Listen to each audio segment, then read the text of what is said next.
तो दोस्तों आज हम 9वीं कक्षा का आरबीएससी राजस्थान अध्ययन का जो 1857 क्रांति है, हमारे 2 दिन से क्लास चल रही थी। आज तीसरा पार्ट आया, तीसरी क्लास है। तो जिसने भी ये वीडियो नहीं देखी हो पहली और दूसरी वीडियो, तो पहले देख के पूरी देखना, वीडियो स्किप मत करना और अब इस वीडियो में बने रहना लगातार अंतिम तक। और वीडियो को ज़्यादा से ज़्यादा शेयर करो, सब्सक्राइब करो, लाइक करो। और चैनल का नाम है रोज़ की जीके। इसको सर्च करके भी आपको वीडियो मिल जाएंगे और हर पार्ट क्रम से मिल रहे। आपको पार्ट 1, पार्ट 2, पार्ट 3 ऐसे लिखे हुए मिलेंगे। तो वीडियो को हम शुरू करते हैं। आज हम पढ़ेंगे कोटा में क्रांति। तो सब राजस्थान के राज्यों में हुई 1857 की क्रांति में कोटा का महत्वपूर्ण स्थान है। कोटा में विद्रोह का मुख्य कारण था पॉलिटिकल एजेंट मेजर बर्टन। अब यहाँ मैं लिख लेता हूँ, आपको अगर दिखे नहीं तो। कोटा में क्रांति, कोटा का पीए या पीए को बोल सकते हैं पॉलिटिकल एजेंट। पॉलिटिकल एजेंट क्या था? कोटा का पीए कौन था? Major Burton. Major Burton. और आप ऐसे भी रख सकते हो, कोट का बटन लगाओ, कोटा का मेजर बर्टन। तो कोटा महाराव को सलाह दी कि कुछ अफसर वफादार नहीं है और उनका रवैया अंग्रेज विरोधी है। ऐसे अफसरों को पदच्युत कर, यानी उनको पद से हटाकर अंग्रेज अधिकारियों को सौंप दे, जिससे उन्हें उचित दंड दिया जा सके। मेजर बर्टन ने जिन अफसरों को सौंपने की मांग की उनमें कौन कौन था? देखो, जयदयाल, रतनलाल, जियालाल आदि प्रमुख थे। देखो सबके पीछे लाल लाल आ रहा है। कोटा में लाल याद रखना। इनको हटा दिया, अंग्रेज अधिकारियों को सौंप दिया। जयदयाल, रतनलाल, जियालाल, JRJ आदि प्रमुख थे। मेजर बर्टन द्वारा महाराव को जो सलाह दी गई कि वह किसी प्रकार महाराव की फौज और फौज के अधिकारियों पर प्रकट हो गई। फलस्वरूप फौज के सभी सिपाही क्रोध से पागल हो उठे और उन्होंने मेजर बर्टन से बदला लेने का निश्चय किया। तदनुसार 15 अक्टूबर 1857 को कोटा के सैनिकों ने क्रांति का बिगुल बजा दिया। अब कब कोटा में क्रांति कब हुई? 15 अक्टूबर 1857। कोटा के सैनिकों ने क्रांतिकारियों के साथ रेजिडेंसी को घेर लिया और उसमें आग लगा दी। क्रांतिकारियों ने मेजर बर्टन और उसके दोनों पुत्रों की हत्या कर दी। क्रांतिकारियों ने शहर में जुलूस निकाला, महाराव के महल को घेर दिया। महाराव अपने महल में एक प्रकार से कैद हो गए। वहाँ के शासक को क्या कहते हैं? महाराव। कोटा के शासक को क्या कहते हैं? महाराव की पदवी। फिर क्रांतिकारियों ने महाराव को एक संधि पत्र पर हस्ताक्षर करने के लिए विवश किया, जिसमें 9 शर्तें थी। संधि पत्र में कितनी शर्तें थी? 9 शर्तें। इनमें से एक शर्त यह थी कि मेजर बर्टन और उसके पुत्रों की हत्या स्वयं महाराव के आदेश से की गई। एक शर्त कौन सी थी? मेजर बर्टन और उसके पुत्रों की हत्या स्वयं महाराव के आदेश से की गई। महाराव को क्रांतिकारियों की इच्छा अनुसार व्यवहार करने के लिए तब तक विवश होना पड़ा जब तक करौली से सैनिक सहायता प्राप्त नहीं हो गई। क्रांतिकारियों का कोटा शहर पर लगभग 6 माह तक अधिकार रहा। कोटा शहर पर कितने माह तक अधिकार रहा? 6 माह तक। उन्होंने सरकारी गोदामों, बंगलों, दुकानों, अस्त्र शस्त्र भंडारों आदि को लूटा और उनमें आग लगा दी। जिन्होंने जिले के विभिन्न कोषागारों को भी लूटा। ऐसा लगता है कि क्रांतिकारियों को कोटा रियासत के अधिकांश अधिकारियों का समर्थन और सहयोग प्राप्त हो गया था। क्रांतिकारियों ने शहर में लूटमार और अत्याचार कर नगर के लोगों में भीषण आतंक पैदा कर दिया था। यह स्थिति तब तक बनी रही जब मेजर H.G. रॉबर्ट्स नसीराबाद से 5500 सैनिक लेकर 22 मार्च 1858 को चंबल के किनारे पहुंचा। उसने तोपों से क्रांतिकारियों पर धुआंधार गोले बरसाए और उन्हें कोटा से बाहर भागने पर विवश कर दिया। तब जाकर कोटा क्रांतिकारियों के नियंत्रण से मुक्त कराया जा सका। क्रांतिकारियों, नेताओं तथा विद्रोही सैनिकों को अमानुषिक दंड दिए गए और जयदयाल को गिरफ्तार करके तोप से उड़ा दिया गया। जयदयाल को गिरफ्तार करके तोप से उड़ा दिया गया।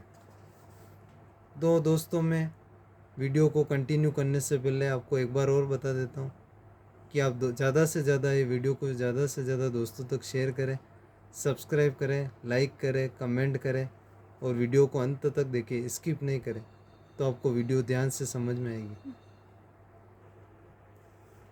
अन्य राज्यों में क्रांति की गूंज। अब कोटा में क्रांति हो गई, अब अन्य राज्यों में क्या क्या क्रांति हुई, कैसे हुई, देखो अब ध्यान से। राजस्थान में 1857 क्रांति केवल मारवाड़, मेवाड़ और कोटा तक ही सीमित नहीं रही, अपितु इसकी गूंज राजस्थान के अन्य राज्यों में भी सुनाई दी। भरतपुर, जो आगरा और मथुरा के काफ़ी निकट है। भरतपुर किन किन के निकट है? आगरा और मथुरा के। क्रांति के समय अशांत रहा। मथुरा में विद्रोह हो जाने के बाद भरतपुर शहर में उत्तेजना फैल गई और भरतपुर की सेना ने भी क्रांति का बिगुल बजा दिया। भरतपुर के महाराजा ने वहाँ के political agent major Morrison, Mac Morrison या मेजर मॉरिसन को भरतपुर छोड़कर जाने की सलाह दी, क्योंकि महाराजा को यह आशंका थी कि उनकी उपस्थिति से नीमच के क्रांतिकारी भरतपुर आक्रमण कर सकते। उनको, महाराजा को यह लग रहा था, आशंका थी कि कहीं उनकी उपस्थिति से नीमच के क्रांतिकारी भरतपुर पर आक्रमण न कर ले। महाराजा की सलाह पर मेजर मॉरिसन भरतपुर छोड़कर चला गया।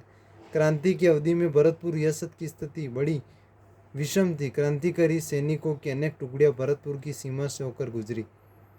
भरतपुर की गुजर व मेवाती जनता क्रांति में पीछे नहीं रही, उसने खुलकर क्रांति में भाग लिया। जब पड़ोसी आगरा जिले में अंग्रेजों की शक्ति वहां के लाल किले की चार दीवारी तक सीमित हो गई, तो भरतपुर की जनता के मन में विश्वास भर गया कि अब भारत में ब्रिटिश सत्ता समाप्त होने जा रही।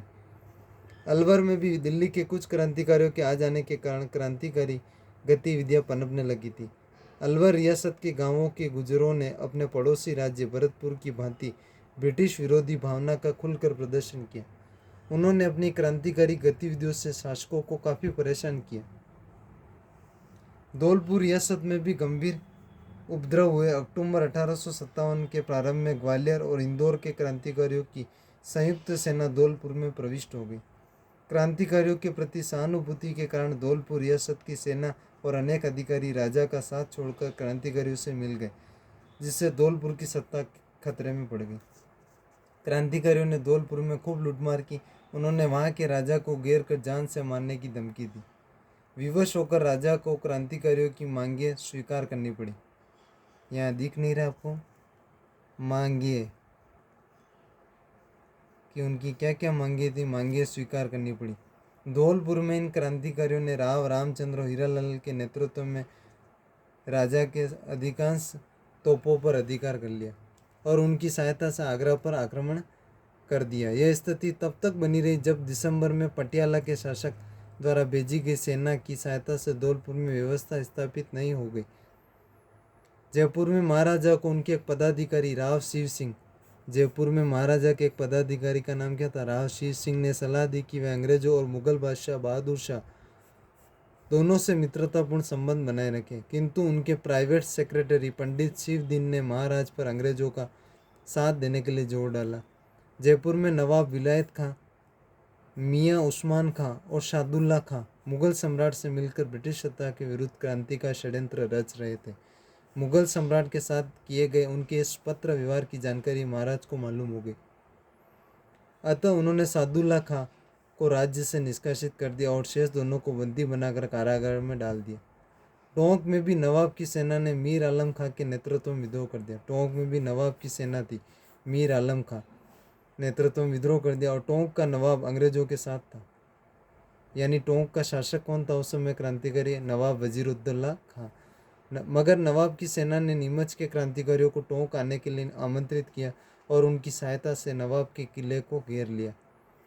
नवाब ने सैनिकों को डराने धमकाने का भरपूर प्रयास किया, किंतु वह सफल नहीं हो सका। उसके बाद अन्य राज्यों में हो गया। फिर सलूम्बर और कोठारिया का योगदान, कि सलूम्बर का क्या योगदान था 1857 की क्रांति में और कोठारिया का क्या योगदान था। उसके आउवा जोधपुर के ठाकुर कुशाल सिंह से प्रेरणा लेकर मेवाड़ के दो प्रमुख सामंत थे, सलूम्बर के रावत केसरी सिंह और कोठारिया के रावत जोध सिंह। ये प्रश्न आता है, ध्यान रखना। सलूम्बर के रावत कौन थे 1857 क्रांति के समय? रावत केसरी सिंह। और कोठारिया के सामंत कौन थे? रावत जोध सिंह का 1857 के स्वतंत्रता संग्राम में अपूर्व योगदान रहा। यह सही है कि मारवाड़ के सामंतों की भांति मेवाड़ के सामंतों ने खुलकर क्रांति में भाग नहीं लिया, किंतु अंग्रेजों का विरोध करने वाले क्रांतिकारी नेताओं तथा ब्रिटिश सत्ता के विरोधी जागीरदारों को सलूम्बर और कोठारिया के रावतों ने अपने यहाँ शरण दी। उन्होंने क्रांतिकारियों के परिवारों को भी आश्रय दिया। सलूम्बर के रावत केसरी सिंह ने आसपास के जागीरदारों को साथ लेकर आहुआ के ठाकुर के स्वतंत्रता यज्ञ में भरपूर सहायता की। उदयपुर के महाराणा ने कंपनी सरकार के साथ जो संधि की, केसरी सिंह ने उसका खुलकर विरोध किया। AGG लॉरेंस ने केसरी सिंह की ब्रिटिश विरोधी गतिविधियों को देखकर महाराणा उदयपुर पर यह दबाव डाला कि वे उसके विरुद्ध कार्रवाई करें, किंतु महाराणा उसके विरुद्ध कार्रवाई करने का साहस नहीं जुटा सके। अंग्रेजों द्वारा आहुआ गांव को तहस नहस कर दिया और आहुआ के ठाकुर कुशाल सिंह निरीह अवस्था में इधर उधर भटक रहे थे। तब कोठारिया के रावत जोत सिंह ने उनको गले लगाया।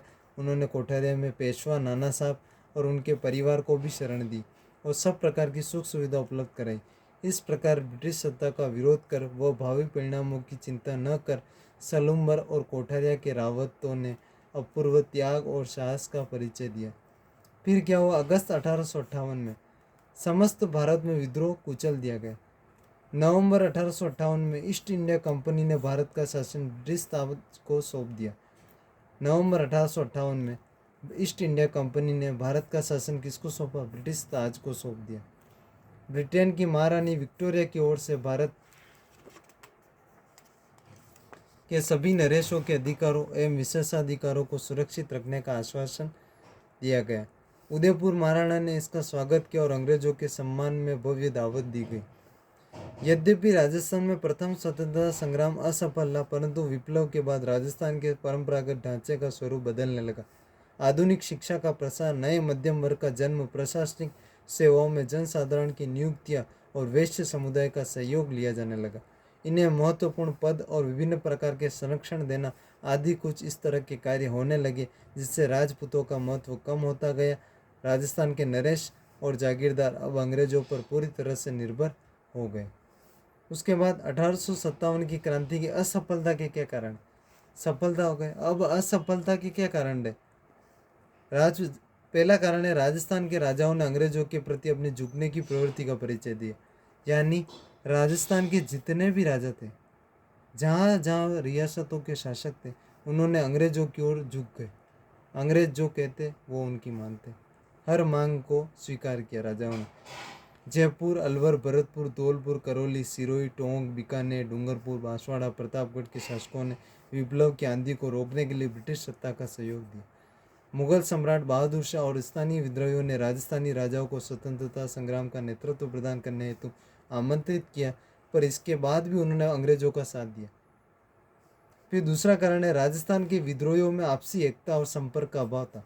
यानी जहाँ जहाँ भी क्रांतिकारी क्रांति हुई, उनके राजस्थान के विद्रोही थे, उनमें भी एकता नहीं थी, उनमें फूट थी। कोई की अंग्रेजों का साथ दे रहा था, कोई राजाओं का साथ दे रहा था, कोई क्रांतिकारियों का साथ दे रहा था। इसके कारण यह कारण भी रहा क्रांति की असफलता का। कोटा, नसीराबाद, भरतपुर, धौलपुर, टोंक आदि में अलग अलग समय पर क्रांति होने के कारण अंग्रेजों को विद्रोहियों से निपटने का अवसर मिल गया। एक साथ क्रांति नहीं हुई, ये कारण। तीसरा, मारवाड़, मेवाड़ और जयपुर आदि के नरेशों ने तात्या टोपे को किसी प्रकार का सहयोग नहीं दिया। यानी राजस्थान की, अगर उस समय तात्या टोपे बहुत बड़े क्रांतिकारी थे, अगर उनको मारवाड़, मेवाड़ और जयपुर बड़ी रियासत थी, अगर उनका सहयोग मिल जाता तात्या टोपे को, तो आज उस समय देश आज़ाद हो जाता 1857 में। फिर चौथा, राजस्थान रियासतों में संगठन और एकता का अभाव था। नेतृत्व के लिए जब मेवाड़ के महाराणा से संपर्क किया, तो नेतृत्व प्रदान करने के बजाय उन्होंने शासकों के पत्र व्यवहार संबंधी सारे कागजात ही ब्रिटिश अधिकारियों को सौंप दिए। यह कारण भी रहा। फिर पांचवा कारण, राजस्थान अनेक देशी रियासतों में बटा हुआ था, इस कारण उसमें क्रांतिकारियों का कोई केंद्रीय संगठन नहीं था, उनमें नेतृत्व का ही सर्वथा अभाव था। क्रांतिकारियों के बीच आपस में संपर्क भी नहीं रहा। उनमें त्याग और बलिदान की भावना तो थी, किंतु उनमें न तो अंग्रेजों जैसा रण कौशल था, न वे अंग्रेज सैनिकों के समान प्रशिक्षित थे।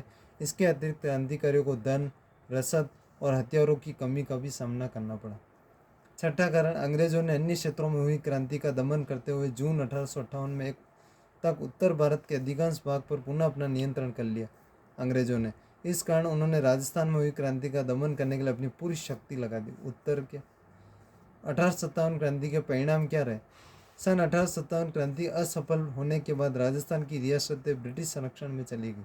यानी राजस्थान में जितनी भी रियासतें थी, 1857 क्रांति असफल होने के बाद अंग्रेजों के अधिकार में आ गई, अंग्रेजों का शासन हो गया। दूसरा कारण, ब्रिटिश सम्राट ने राजस्थान की सभी रियासतों में कंपनी द्वारा की गई संधियाँ जारी रखी। जो जो संधियाँ थी कंपनी द्वारा वो ब्रिटिश सरकार ने मांगी। फिर तीसरा, राजस्थान की जनता पर अब गुलामी का दोहरा अंकुश हो गया। एक तो वे रियासती राजाओं के अधीन थे, दूसरे अंग्रेजों का भी उन पर नियंत्रण हो गया। परिणाम स्वरूप यह निश्चित हो गया कि निकट भविष्य में राजस्थान में स्वतंत्रता आंदोलन का कोई भविष्य नहीं। चौथा कारण, अंग्रेजी शिक्षा के परिणाम क्या रहा? चौथा, अंग्रेजी शिक्षा के प्रसार के कारण भी लोगों में राष्ट्रीय जागृति का प्रादुर्भाव हुआ। स्वधर्म, स्वदेशी, स्वराज, स्वभाषा के फलस्वरूप लोगों में क्रांति की भावना पुनः पल्लवित हुई। इसी भावना को बल प्रदान करने वालों में अर्जुन लाल सेठी, बल किसने प्रदान किया? अर्जुन लाल सेठी, केसरी सिंह बारड़, गोपाल सिंह खरवा आदि अग्रणी माने जाते। इस क्रांति की असफलता में भावी संगठित आंदोलन की भूमिका तैयार कर दी। तो दोस्तों, आज की क्लास यहीं तक है और इस पाठ का 1857 की क्रांति का यहीं पर समापन होता है। तो दोस्तों, अंत तक देखने के लिए वीडियो कैसी लगी और ज़्यादा से ज़्यादा दोस्तों तक शेयर करें। आप कमेंट करें, अच्छे अच्छे कमेंट, इससे हमें सपोर्ट मिलेगा, मोटिवेशन मिलेगा, और भी अच्छी अच्छी वीडियो बना सकते हैं। और इसका अगला पार्ट कल आएगा, अगली क्लास में दूसरा पार्ट आएगा। पहला पार्ट यहीं पे ख़त्म हो गया, 3 वीडियो में 3 पार्ट की क्लास आई पहला पार्ट की। और इस वीडियो को ज़्यादा से ज़्यादा तीनों वीडियो को शेयर करें, सब्सक्राइब करें, लाइक करें, कमेंट करें। तो दोस्तों, इस वीडियो में अंत तक बने रहने के लिए धन्यवाद। जय हिंद, जय भारत।